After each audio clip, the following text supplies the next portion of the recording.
Graça e paz, meus irmãos. Convido você a abrir sua Bíblia comigo na carta de Paulo aos Gálatas, capítulo 5. Carta de Paulo aos Gálatas, no capítulo 5. Vamos considerar hoje os versículos 16 a 18.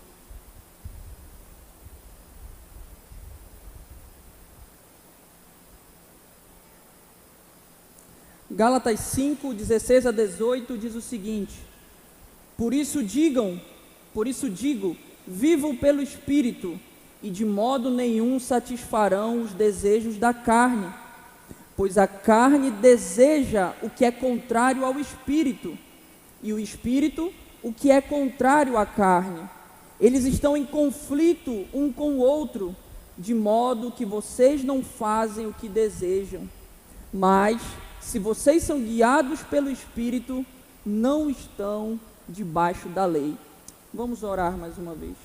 Senhor, nosso Deus, nosso Pai, obrigado, Senhor, pelo privilégio de podermos estar aqui, Senhor, e ouvir a Tua voz. O meu pedido agora, ó Pai, é que o Senhor use a minha vida, a minha boca como instrumento, ó Pai. Que não seja eu, mas Tu, Senhor, falando com o Teu povo. Em nome de Jesus te pedimos, desde já agradecidos. Amém. Bem, a epístola aos Gálatas, escrita pelo apóstolo Paulo, é de maneira resumida uma exortação aos crentes das igrejas da região da Galácia, uma vez que aqueles cristãos estavam sendo convencidos e levados a crer em falsos mestres que pregavam doutrinas heréticas, as quais essas doutrinas se baseavam num complemento ao verdadeiro evangelho. Os falsos mestres judaizantes ali estavam pregando a insuficiência da fé em Cristo para a justificação e a necessidade de se seguir rituais e normas judaicas para compor essa justificação.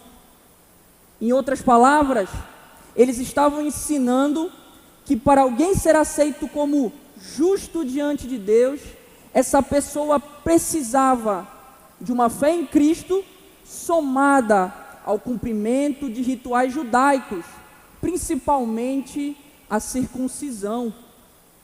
Por outro lado, a verdade do Evangelho, que já havia sido pregada por Paulo a eles, e agora está sendo relembrada e defendida, afirma que a fé em Cristo é o único requisito para a justificação e salvação do homem.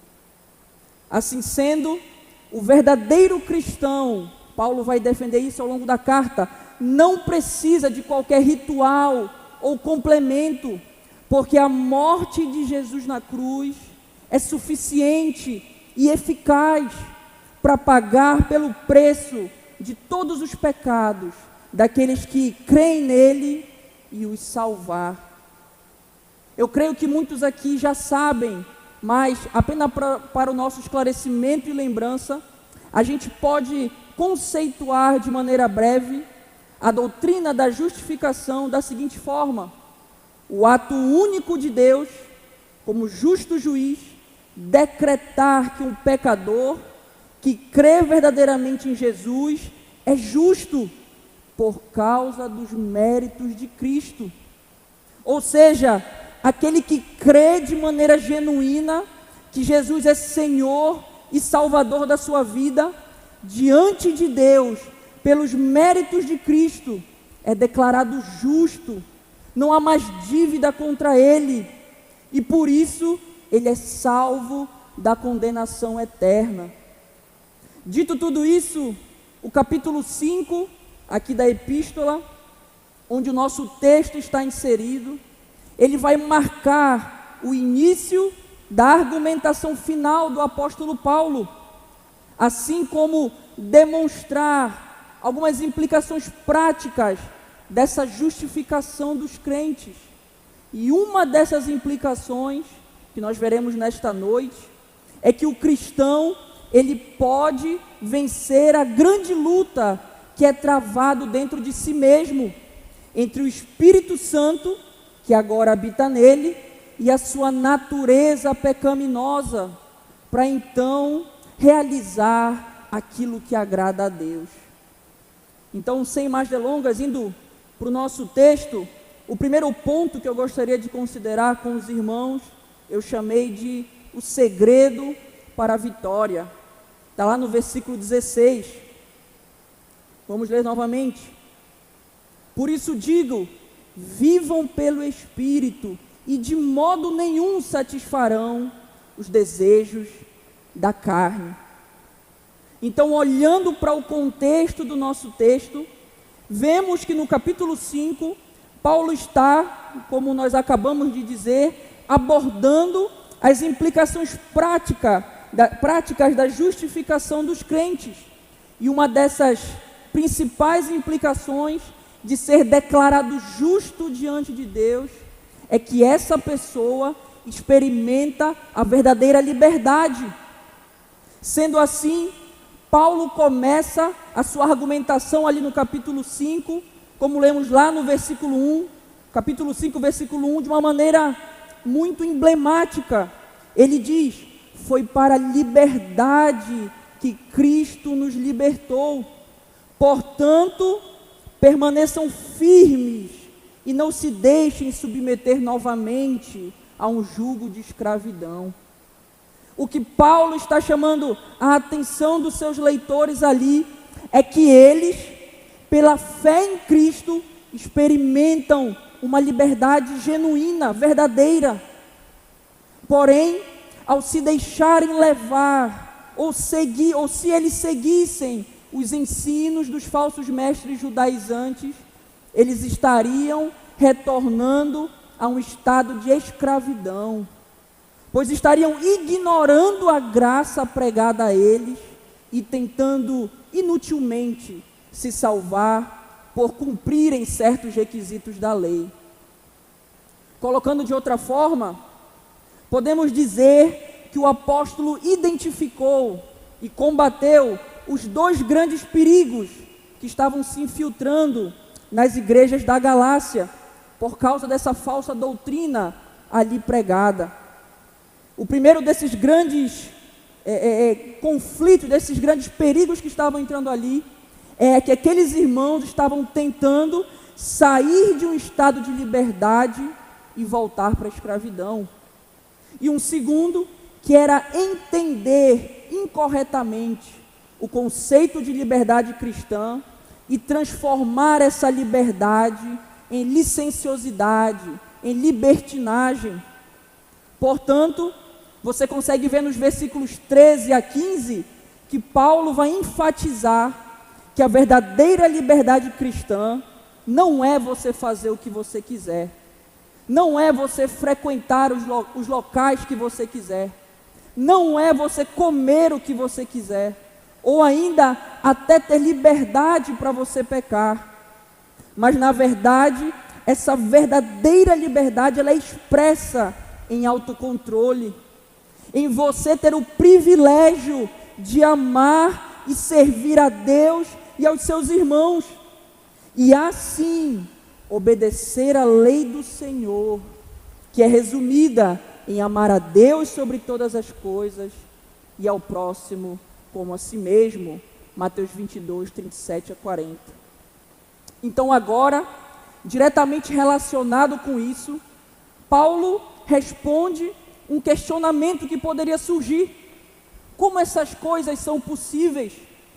Como eu, sendo tão imperfeito, tão falho, cheio de pecados, etc., como eu consigo viver em prol do outro e não de mim mesmo? E nós veremos que a resposta é pelo Espírito Santo, pelo agir do Espírito Santo em nossas vidas. Podemos perceber que no versículo 16, ele vai deixar implícito que existe um conflito de desejos dentro do cristão, entre a sua carne e o espírito, como ele coloca aqui no texto. Esse espírito aqui faz referência ao Espírito Santo, a terceira pessoa da Trindade, e que agora habita na vida do crente. Falando de outra forma, podemos dizer que há um conflito interno dentro do cristão, entre o que a sua carne quer fazer versus o que o Espírito Santo quer que você faça. Ou ainda, entre a sua antiga natureza caída, pecaminosa, e a nova natureza redimida, santa. Ainda no mesmo versículo, Paulo também demonstra que há uma forma de o cristão obter vitória contra a sua natureza caída, e é dever dele buscar essa vitória. É um comando que ele vai deixar aqui, e essa forma de nós conseguirmos vencer nossos desejos carnais é vivendo pelo Espírito. Mas o que é viver pelo Espírito? Em outras traduções deste mesmo versículo, você pode encontrar esta frase de diferentes formas. Na Ara, por exemplo, você vai encontrar andai no Espírito. Na NAA, que é a que eu costumo usar, diz vivam no Espírito. Na Almeida Revista Corrigida vai dizer andai em Espírito. Entretanto, traduções mais funcionais já interpretam e deixam a ideia do versículo muito mais clara. Lemos, por exemplo, na NTLH o seguinte: deixem que o Espírito de Deus dirija a vida de vocês. Resumindo, viver pelo Espírito, como está aqui na NVI, nada mais é do que ter uma conduta que esteja sob a autoridade e o governo do Espírito Santo, que habita naquele que foi justificado por Deus. É viver uma vida que busca fazer aquilo que o Senhor comanda na Escritura, e não o que eu quero fazer. É ser dirigido por Deus, e não pelos meus desejos pessoais. O fato é, se vivermos pelo Espírito, jamais satisfaremos os apetites desenfreados da carne. Porém, se alimentamos a carne, fazendo o que ela deseja, fracassaremos de maneira irremediável, porque do Espírito recebemos aquilo que nos leva à vida, e da carne aquilo que nos leva à morte. Paulo, em Romanos, no capítulo 8, versículos 5 e 6, se você quiser me acompanhar, Romanos capítulo 8, versículos 5 e 6, ilustra essa verdade muito bem, quando ele diz: quem vive segundo a carne, tem a mente voltada para o que a carne deseja, mas quem vive de acordo com o Espírito, tem a mente voltada para o que o Espírito deseja. A mentalidade da carne é morte, mas a mentalidade do Espírito é vida e paz. Esse texto traz algumas aplicações importantes para as nossas vidas. Primeira dessas aplicações: viver pelo Espírito Santo, ser dirigido por Ele, é o segredo para o crente vencer os seus desejos pecaminosos. Talvez você tenha entrado por essas portas hoje, essa semana, talvez amanhã, afundado nos seus pecados, sem esperança ou expectativa de vitória contra eles. Você pode ter entrado aqui totalmente afundado e preso na pornografia, por exemplo. Talvez tenha chegado aqui após mentir e enganar seus pais, seu chefe, seu cônjuge durante a semana inteira. Ou ainda esteja sentado aí com um sorriso no rosto, mas internamente esteja ansioso pelo futuro, com medo do que poderá acontecer daqui para frente, ou ainda triste por não saber o que fazer da vida, pensando talvez: como é que eu vou me livrar disso? Esse pecado é mais forte do que eu. Como eu posso vencer esse pecado que tem me acompanhado por tanto tempo?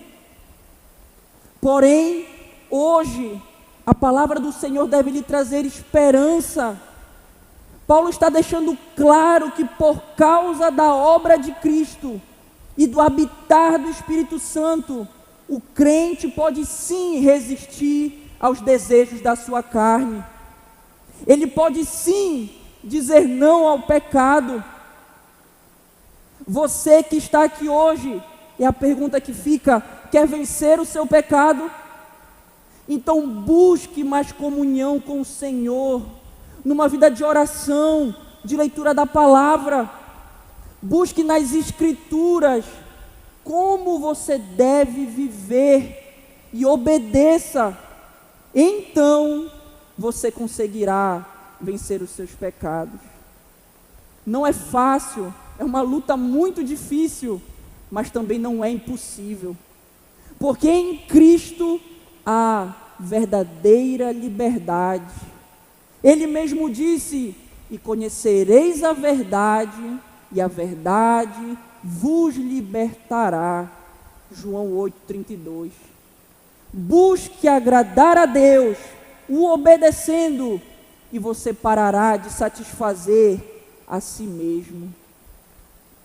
Segunda aplicação: não há justificativa para continuar cedendo aos desejos carnais.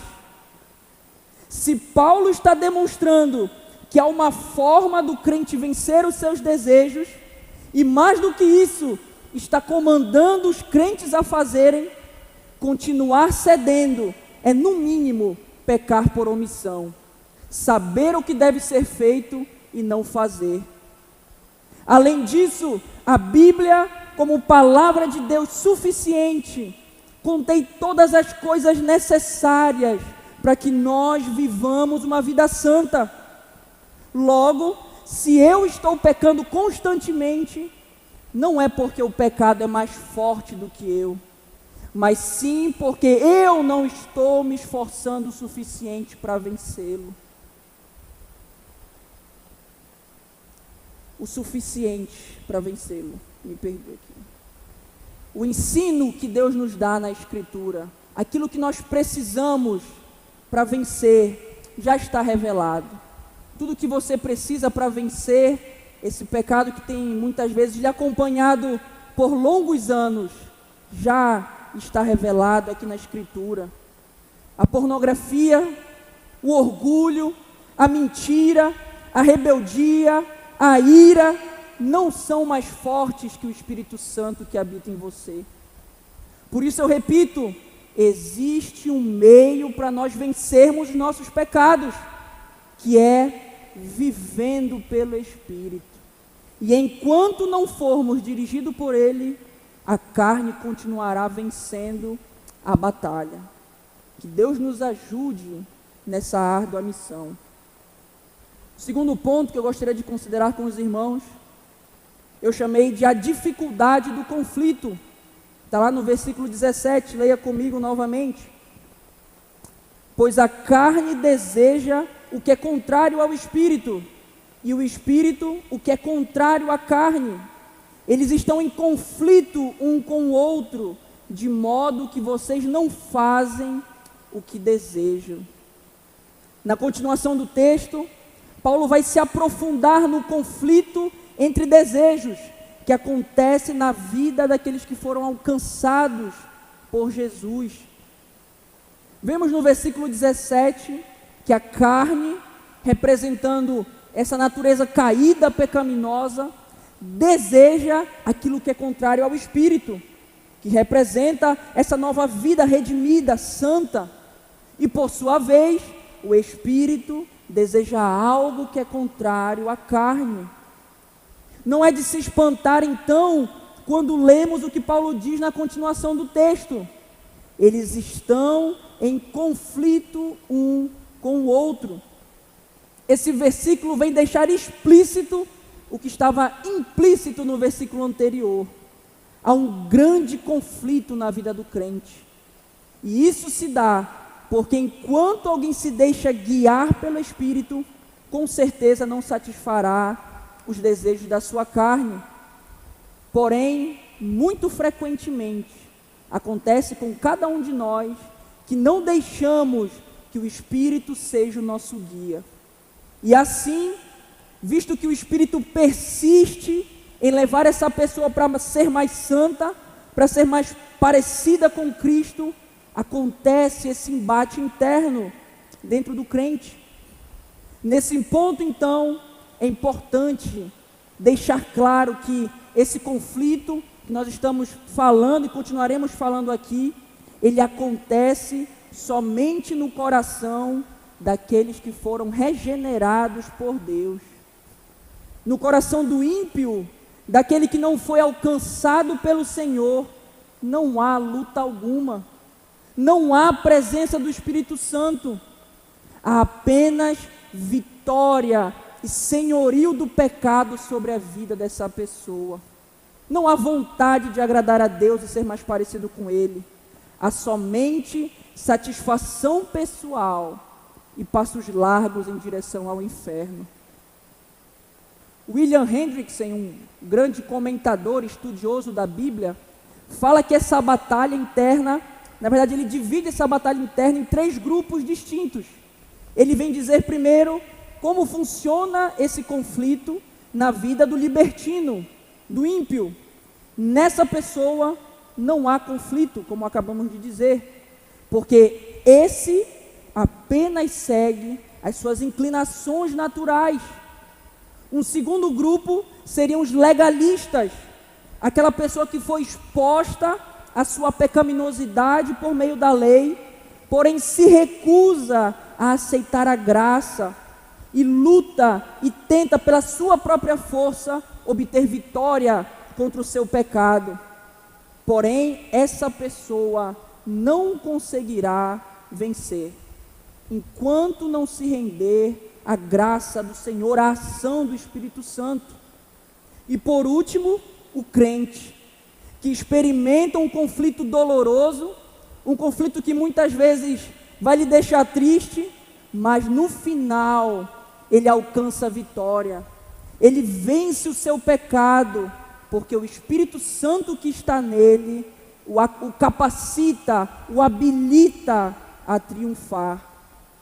Não se engane, sentado aqui, ouvindo tudo isso que eu estou falando, pode parecer que esse conflito é fácil de ser vencido, ou ainda que passivamente, sem esforço nenhum, o Espírito vai lhe dar vitória contra a sua carne, contra os seus pecados. Porém eu lhe digo, não é assim que funciona. A luta é difícil e requer esforço, a ponto de Paulo falar no final do nosso texto, olhe comigo o final do versículo 17, que depois de tudo, o resultado é, vocês não fazem o que desejam.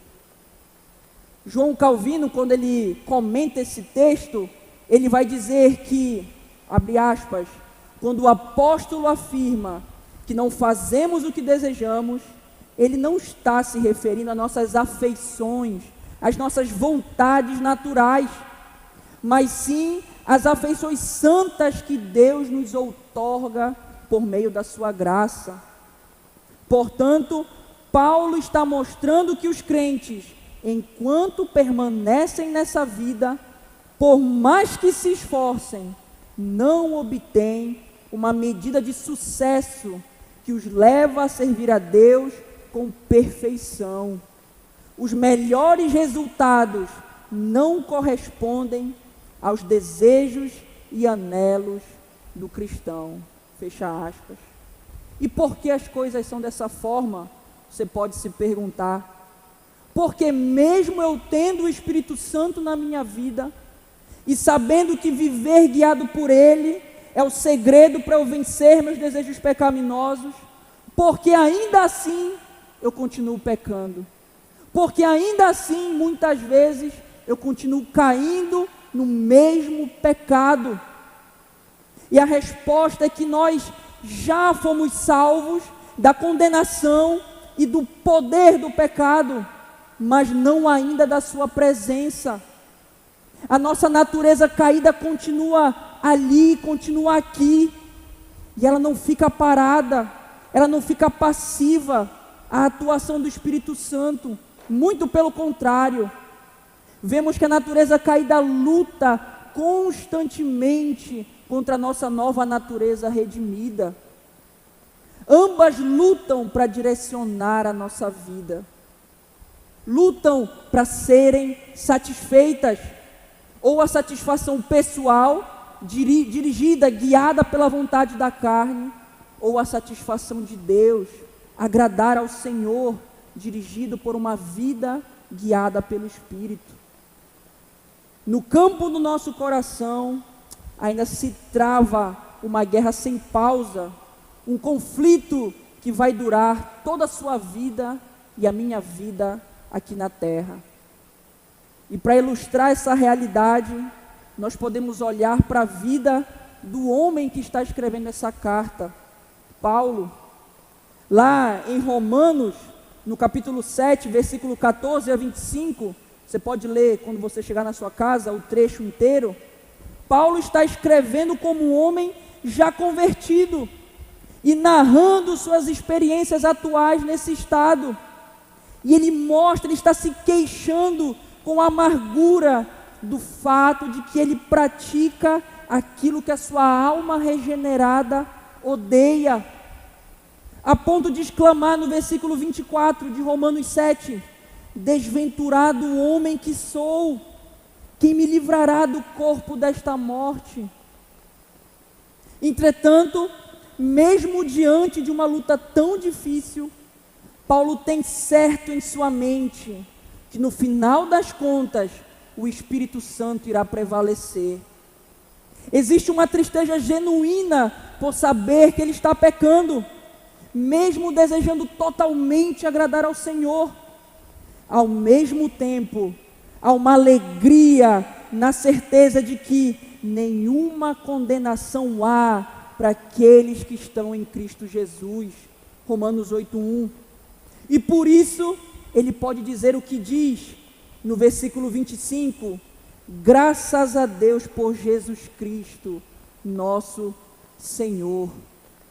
Aplicando a nossa vida, podemos aprender que somente aquele que é alcançado por Cristo pode lutar e obter vitória contra o seu pecado. O engano de muitos descrentes e de alguns crentes também é que você consegue vencer seus desejos pecaminosos pela sua própria força. Pela sua própria força e determinação, você consegue, por exemplo, largar a pornografia, parar de mentir, deixar de falar mal dos outros, não ser um filho rebelde, e etc, e etc. A nível superficial, nas atitudes em si, você pode até conseguir. Você pode parar por um tempo, você pode fingir para todos os outros que você melhorou, mas a real diferença, a mudança que realmente importa, essa é profunda demais para qualquer homem alcançar. Apenas o Senhor pode mudar o coração, a fonte de onde procedem todas as nossas vontades e desígnios. A real vitória contra o pecado não se dá apenas a nível de comportamento, por mais que isso seja uma consequência da transformação. A real vitória, ela se dá quando o Espírito Santo concede vida a um coração que antes estava morto. E essa pessoa, desde o profundo do seu ser, quer, a partir de agora, agradar a Deus. Pode muitas vezes não conseguir, mas o desejo de sempre melhorar, para a glória do Senhor, está lá no seu coração. Apenas Cristo pode te dar vitória sobre o seu pecado.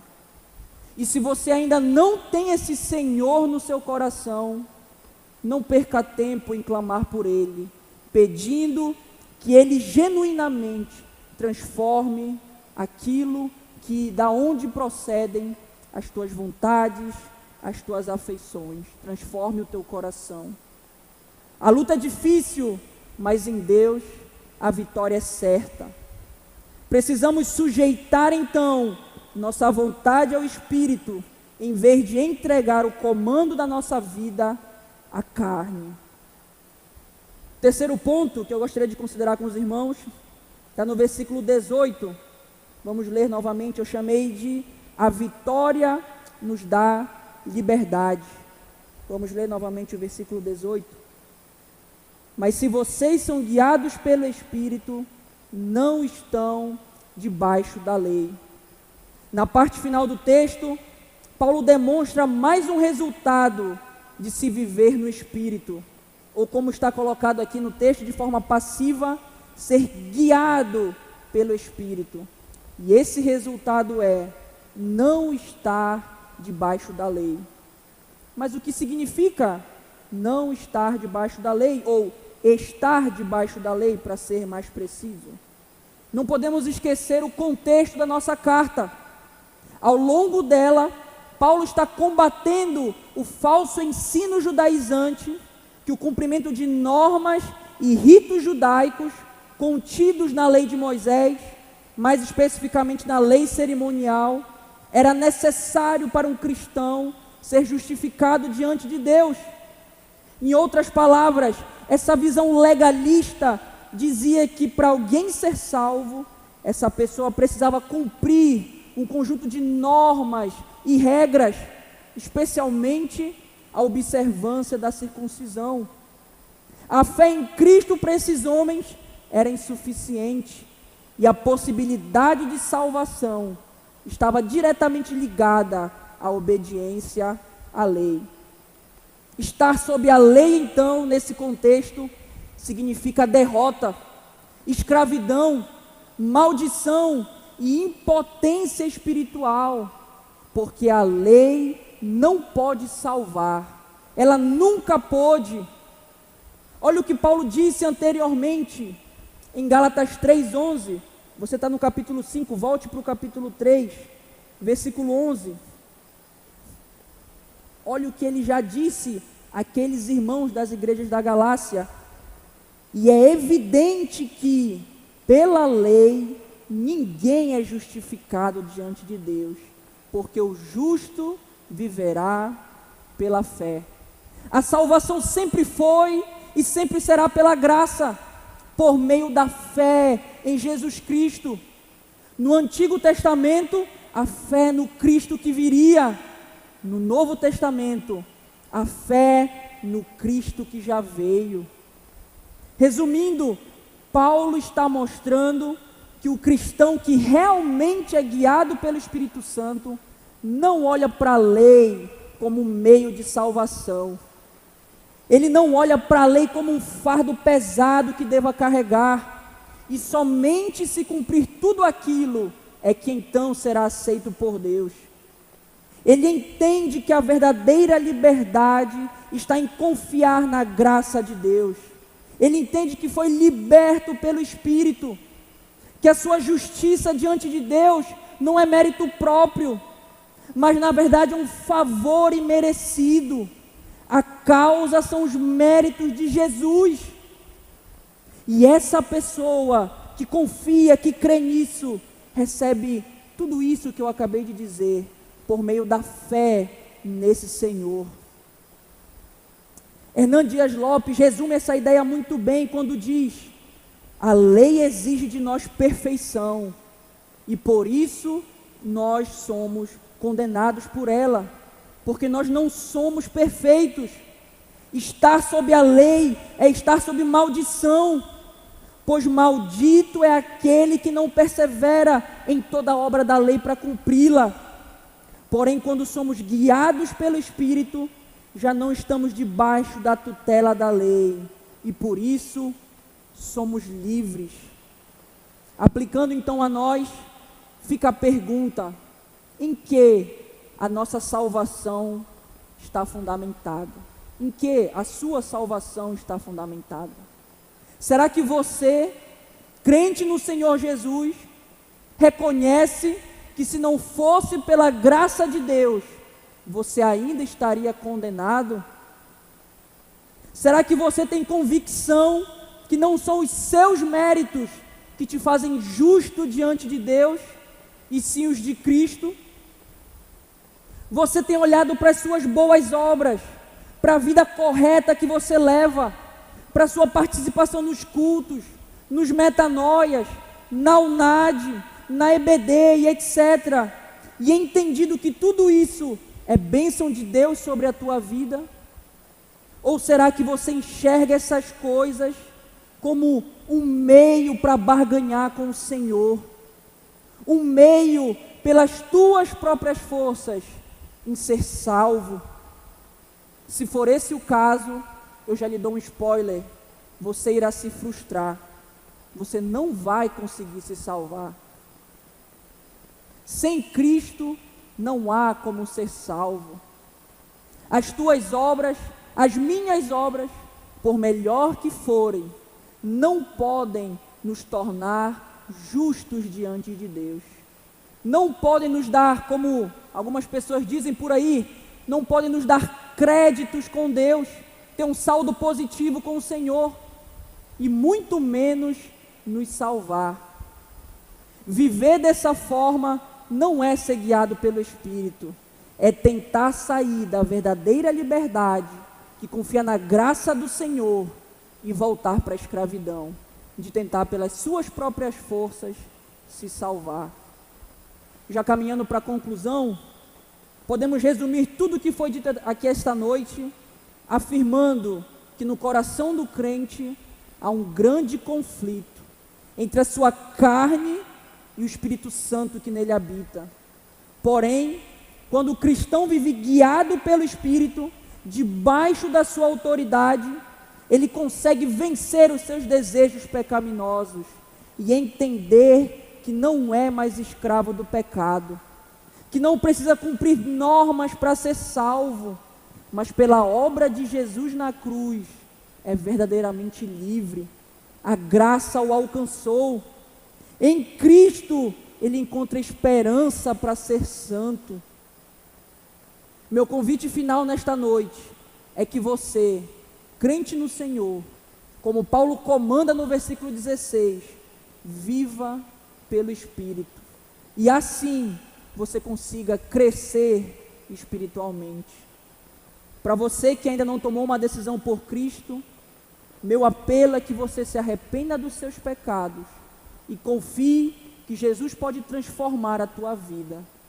Não são suas obras, não é sua frequência na igreja, não é o seu conhecimento bíblico ou qualquer outra coisa, por melhor que seja, que irá te salvar da condenação eterna. Apenas Jesus pode fazer isso. Não perca seu tempo. Se lance hoje aos pés dele. Em nome dele, amém. Vamos orar novamente. Senhor nosso Deus, nosso Pai, obrigado, Senhor, pelo privilégio de ouvir a tua voz, ó Pai. Que apesar de mim, ó Deus, que a tua palavra fixe nos nossos corações, Senhor. Que a começar em mim, ó Pai, eu possa entender que há esperança em Ti, Senhor. Que eu posso sim vencer os meus pecados, que eu não sou escravo, Senhor.